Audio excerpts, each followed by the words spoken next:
देखो, संख्या की दृष्टि से हमारे जो श्री कृष्ण है ना, वो ब्याह में कमजोर नहीं है, बहुत आगे हैं। इतने ब्याह इतनी संख्या में किसी अवतार में नहीं हुए। ब्रज में तो प्रायः गोप कुमारिकाएं नंद गोप सुतम देवी पतिम में कुरुते नमः इसी भाव से अर्चन करती हैं, तप करती हैं। वहाँ कांत भाव से श्री कृष्ण को भजने वाली कितनी गोपियां हैं, उनकी संख्या ही नहीं है। किंतु ऐश्वर्य लीला द्वारिका लीला में जो 16,000 भगवान के विवाह हुए हैं, वो संख्या की दृष्टि से बहुत अधिक हैं। और संख्या की दृष्टि से राम जी का एक ही ब्याह हुआ।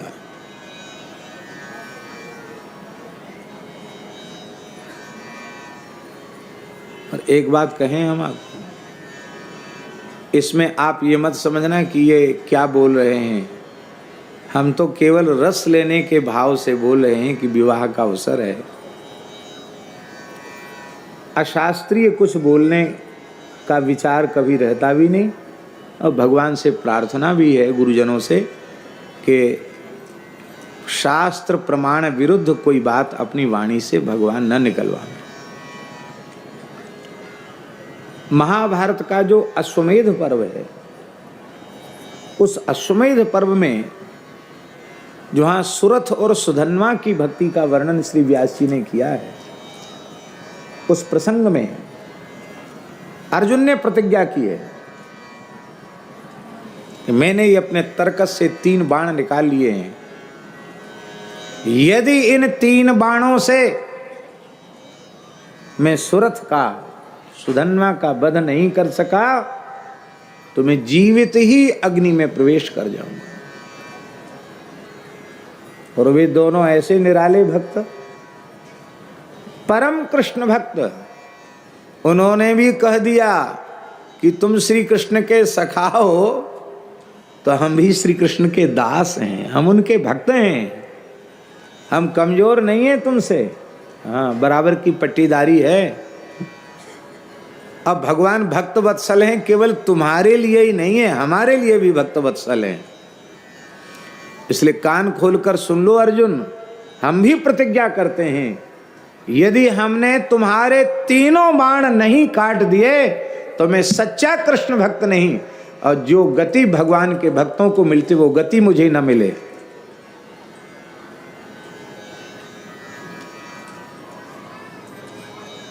हमारा दोनों तरफ भक्त ही भक्त हैं, दांव पर लगी हुई है भक्ति, और भगवान बीच में फंसे हुए हैं। 2 भक्तों के बीच में ठाकुर जी फंस गए।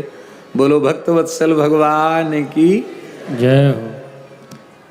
एक कायस्थ भक्त थे, श्री राम जी लाल श्रीवास्तव। उन्होंने एक पुस्तक लिखी, हमारे महाराज जी ने उसको प्रकाशित करवाया था, बुरे फंसे भले बचे यशोदा नंदन। उस पुस्तक का शीर्षक था बुरे फंसे भले बचे यशोदा नंदन। वो कायस्थ थे तो लेखनी के तो धनी थे ही। बहुत सुंदर उन्होंने एक नाटकी औपन्यासिक ढंग से एक विशिष्ट चरित्र लिखा था, श्री सुदामा कुटी से प्रकाशित किया था। अभी पता नहीं प्राप्त है कि नहीं, पुरानी कुछ प्रतियां जरूर होंगी। बुरे फंसे भले बचे यशोदानंद। तो ठाकुर जी दोनों भक्तों के बीच में फंस गए। अब सुनिए बड़ी मजेदार बात, सुधन्वा ने भी, और दोनों चरित्र अलग अलग हैं लेकिन हम मिला के कह रहे हैं समय के कमी के कारण। उन भक्तों ने दोनों बाण काट दिए, हाहाकार मच गया। अब क्या होगा? अब भगवान अर्जुन के प्रत्येक बाण पर अपनी शक्ति स्थापित करते हैं, अपने पुण्यों की शक्ति स्थापित करते हैं, फिर भी बाण वो काट देते हैं। तब अंतिम बाण पर भगवान श्री कृष्ण ने जो बात कही है वो श्री सीताराम विवाह महोत्सव की उत्कृष्टता को सिद्ध करने वाली है। श्री ठाकुर जी कह रहे हैं कि रामावतार में जो मैंने श्री जानकी जी का पाणी ग्रहण किया था और जो एक पत्नी व्रत का पालन किया था उसका पुण्य मैं इस बाण के फलक पर स्थापित करता हूं, जो मेरे मित्र के प्राण बच जाएं। भक्त हंसा, बोला अच्छा कृष्णावतार के पुण्य जय जय सिया राम हो गए सब, अब रामावतार के पुण्यों को दांव पर लगाना पड़ा आपको।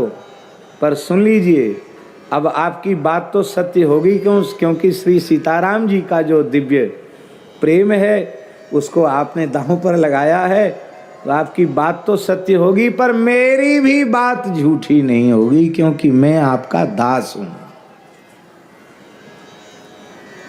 ये तीसरा बाण भी मैं काट दूंगा। उसने तीसरा बाण भी काट दिया, पर कटे हुए बाण के फलक ने जाकर के सुरथ और सुधन्मा के मस्तक को काट दिया, और उस कटे हुए मस्तक से भी श्री कृष्ण गोविंद हरे मुरारे हे नाथ नारायण वासुदेव का कीर्तन हो रहा था। वृषभ पर बैठकर भगवान शिव लीला दर्शन कर रहे थे। शंकर जी ने नंदीश्वर से कहा, कूद पड़े नंदीश्वर से। नंदीश्वर से कहा, जाओ दौड़ो, इन भक्त प्रवरों के मुंड लेकर आओ, मैं अपनी मुंडमाला में इन्हें स्थान दूंगा, जिससे मुझे निरंतर नाम का श्रवण होता रहेगा। और उसी समय गरुड़ जी ने भगवान को आज्ञा दी है। मस्तक कटकर उस दिशा में जाने चाहिए थे, लेकिन कटे और कटकर श्री ठाकुर जी के चरणों में मस्तक आए हैं, और श्री ठाकुर जी ने द्वारकाधीश श्री कृष्ण ने उन मुंडों को गरुड़ जी को प्रदान किया है। कहा, इनको तो तीर्थराज प्रयाग में संगम में इनको स्थापना करो, जिससे तीर्थराज भी पवित्र हो जाएं। अब आगे आगे गरुड़ जी, पीछे पीछे नंदीश्वर, बड़ी भागम भाग अपने अपने स्वामी की आज्ञा का पालन सब करना चाहते हैं, पर गरुड़ जी का वेग तो गरुड़ जी का वेग है। गरुड़ जी ने दोनों मुंड विसर्जित कर दिए और कूद के नंदीश्वर दोनों ले आए। जल समाधि भी हो गई और भगवान शिव की मुंडमाला का आभूषण भी हो गए। बोलो भक्त वत्सल भगवान की जय हो। इससे एक बात सिद्ध हो गई कि शंकर जी की मुंडमाल वो सामान्य मुंडमाल नहीं है। सुरत सुधन्मा जैसे भक्त, जिनकी हड्डियों से भी नाम का कीर्तन होता, जिनके मरने के बाद भी जिह्वा से कीर्तन प्रकट होता है, ऐसे जो भगवान नामाश्रयी भक्त हैं, जिनके तन मन प्राण में, जिनके रोम रोम में, जिनकी नस नस में, हड्डी पसली में भी नाम प्रविष्ट हो चुका है, ऐसे भक्तों की मुंडमाल, ऐसे भक्तों की अस्थियां भगवान शिव अपने श्रीअंग में धारण करके और भक्तों की ही चिता भस्म को धारण करके भक्तों के आलिंगन का सुख प्राप्त करते हैं।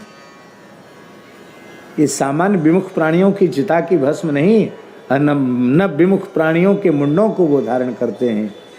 परम भागवत हैं भगवान शिव। बोलो भक्तवत्सल भगवान की। माई मेरे श्याम